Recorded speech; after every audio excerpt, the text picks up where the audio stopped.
आइए अब आपको एक तस्वीर दिखाते हैं, एक वीडियो दिखाते हैं जो इस वक्त आपके सामने मौजूद है। दरअसल ब्रिटेन पहुंचे विदेश मंत्री एस जयशंकर पर कुछ इस तरह की हमले की कोशिश की गई। जो वीडियो इस वक्त आप मेरे साथ देख रहे हैं, दरअसल विदेश मंत्री एस जयशंकर पर यह हमला किया गया। इस हमले की कोशिश की गई जिसके बाद वहां पर खलबली मच गई। हालांकि इस पूरे माहौल को यहां पर संभाल लिया गया, लेकिन आप देखिए किस तरह से यहां पर जिस शख्स को इस वक्त आप कैमरे में देख रहे हैं, इसी शख्स ने बताया जा रहा है कि विदेश मंत्री एस जयशंकर पर हमले की कोशिश की है। खबरें यह हैं कि घटना उनके लंदन में एक कार्यक्रम से लौटने के दौरान हुई, यानी कि विदेश मंत्री एस जयशंकर जब इस कार्यक्रम से लौट रहे थे तो इसी शख्स ने, जो इस वक्त आपको इस वीडियो में नजर भी आ रहा होगा, हमला करने की कोशिश इसकी तरफ से की गई। और जानते हैं खास बात तो यह है कि खालिस्तानी कई मौकों पर एस जयशंकर समेत कई भारतीय अधिकारियों को धमकियां जारी भी इससे पहले कर चुके हैं। और ये जो हमला है वो बताया जा रहा है कि खालिस्तानी के जरिए हुआ है। लंदन में खालिस्तानी चरमपंथियों ने एस जयशंकर पर कुछ इस तरह से हमला करने की नापाक कोशिश की है, जिसका वीडियो इस वक्त आपके सामने है। और यह घटना उस वक्त की है जब वो चैथम हाउस थिंक टैंक के एक कार्यक्रम में शामिल होने के बाद कार से वापस लौट रहे थे। तभी देखिए किस तरह से सोची समझी साजिश के तहत बताया जा रहा है कि यह हमला उन पर किया गया।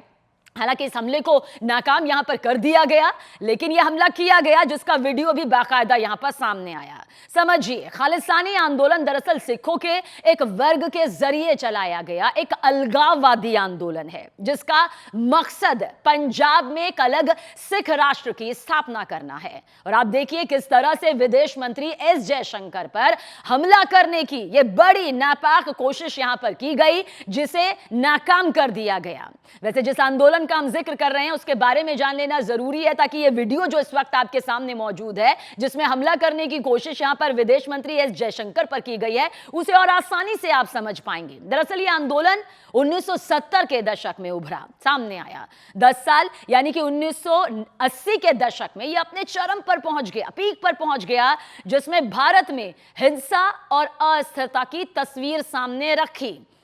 अप्रैल 1978, जब इस साल और इस महीने में आप जाएंगे तो मालूम चलेगा कि अकाली कार्यकर्ताओं और निरंकारियों के बीच हिंसक झड़प हुई। देखिए, खालिस्तान आंदोलन सिखों के जरिए एक वर्ग द्वारा चलाया गया एक अलगाववादी आंदोलन है, जिसका मकसद पंजाब में एक अलग सिख राष्ट्र की स्थापना करना है।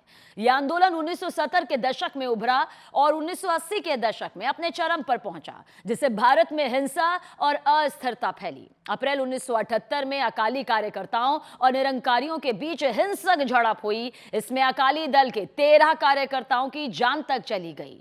1984 में ऑपरेशन ब्लू स्टार और उसके बाद प्रधानमंत्री इंदिरा गांधी की हत्या ने इस आंदोलन को एक हिंसक मोड़ यहां पर दिया। जुलाई अगस्त 1985, जब राजीव गांधी और लोंगोवाल ने शांति समझौतों पर हस्ताक्षर किए, पर जैसे ही लोंगोवाल पंजाब लौटे, वैसे ही कट्टरपंथियों ने उनका कत्ल कर दिया।